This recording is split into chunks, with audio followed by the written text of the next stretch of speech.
বাংলাদেশের 4 দিনের মাথায় কলকাতা দখল নেওয়ার হুমকির বিরুদ্ধে বাংলাদেশকে নেড়ি কুকুরের সঙ্গে তুলনা করে পাল্টা তোপ দাগলেন বিজেপি নেতা দিলীপ ঘোষ। বিগত বেশ কয়েকদিন ধরেই এপার বাংলা এবং ওপার বাংলার রাজনীতিবিদদের মুখে একে অপরের বিরুদ্ধে চাঁচা ছোলা আক্রমণ শোনা গিয়েছে। সেই ধারাবাহিকতা আজও অব্যাহত। শনিবার শিলিগুড়িতে বিজেপির সদস্য সংগ্রহ অভিযান অনুষ্ঠানে যোগ দিতে আসেন বিজেপি নেতা দিলীপ ঘোষ। এদিন তিনি শিলিগুড়ির নিয়ন্ত্রিত বাজারে ফল আড়তে অভিযানে অংশগ্রহণ করেন। বাংলাদেশ প্রসঙ্গ উঠতেই তিনি ক্ষুব্ধ হয়ে ওঠেন। সম্প্রতি বাংলাদেশ থেকে হুঁশিয়ারি দেওয়া হচ্ছে 4 দিনের মধ্যে কলকাতা দখল নেবে তারা। সেই হুঁশিয়ারি প্রসঙ্গে দিলীপ ঘোষ বলেন, ভারতের উচ্ছিষ্ট খেয়ে যারা বেঁচে আছে তারা ভারতকে চমকাবে। রাস্তায় চলতে গেলে নেড়ি কুকুর ঘেউ ঘেউ করে, কেউ ফিরে তাকায় না। ওরা আমাদের দয়া দক্ষিণে বেঁচে আছে, গায়ে মশা বসলে কেউ ওটা নিয়ে চিন্তা করে না। বাংলাদেশ বলে একটা দেশ আছে, পৃথিবীতে কতজন জানে দুনিয়ার। আজ ভারত বলে দেশ আছে, এটা সবাই জানে এবং টের পাচ্ছে। চীন আমেরিকাকে ধাক্কা মারছি আমরা। সেখানে যারা আমাদের দয়ায় দাক্ষিণ্যে বেঁচে আছে উচ্ছিষ্ট খেয়ে, তারা ভারতকে চমকাবে। আপনি রাস্তায় হাঁটলে অনেক নেড়ি কুকুর ঘেউ ঘেউ করে, কেউ ফিরেও তাকায় না।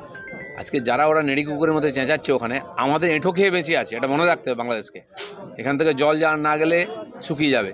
চাল ডাল তেল নুন ওষুধপত্র সার থেকে আরম্ভ করে সামান্য জিনিস পর্যন্ত ওখানে চলে যায়। ট্রিটমেন্ট করার জন্য এখানে আসে ওরা। সেটা আমাদের ঘাড়ে বসে আমাদের চমকাচ্ছে, গায়ে মশা বসলে কেউ চিন্তা করে না ওটা নিয়ে। অন্যদিকে আরজিকর কাণ্ডে প্রাক্তন অধ্যক্ষ সন্দীপ ঘোষ ও টালা থানার ওসি অভিজিৎ মণ্ডলের জামিন প্রসঙ্গে বলেন, রাজ্য সরকারের পুলিশ নিষ্কর্মা, সেই জন্য সব কেস দিতে হচ্ছে সিবিআই কে। তার কথায় রাজ্য পুলিশের থেকেও এখন বেশি কেস রয়েছে সিবিআই এর কাছে। সুতরাং চার্জশিট দিতে দেরি হচ্ছে, তাই জামিন হয়ে যাচ্ছে। তদন্ত করতেও সময় লাগে। আদালত আদালতের কাজ করছে, আদালতের কাজে বিজেপি কখনো মাথা গলায় না। মোদি দিদি থাকলে আজকে তাহলে পার্থবাবু জেলে কেন আছেন, জ্যোতিপ্রিয় মল্লিক জেলে কেন আছেন? সে কোন পার্টি, কোন আইনের সামনে সবাই সমান আছে।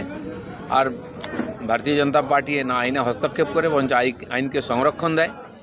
যে কোর্ট, যে কেস, যে দুর্নীতি এতদিন তদন্ত হতো না, সেটা শুরু করেছে এবং যেরকম প্রক্রিয়া চলে আদালতে সেটা চলছে, চলবেই। এটা ঠিকই যে আমার যেটা মনে হয়েছে ব্যক্তিগতভাবে, সিবিআই নিয়ে অনেকে ক্ষুব্ধ, কিন্তু পশ্চিমবাংলার আইন শৃঙ্খলা পরিস্থিতি এত খারাপ, পুলিশ প্রশাসন এত নিকম্মা, সেটা একটা সাধারণ ঘটনা ঘটলেও সিবিআই তদন্ত করাতে হচ্ছে মানুষের মনোবল বাড়াবার জন্য।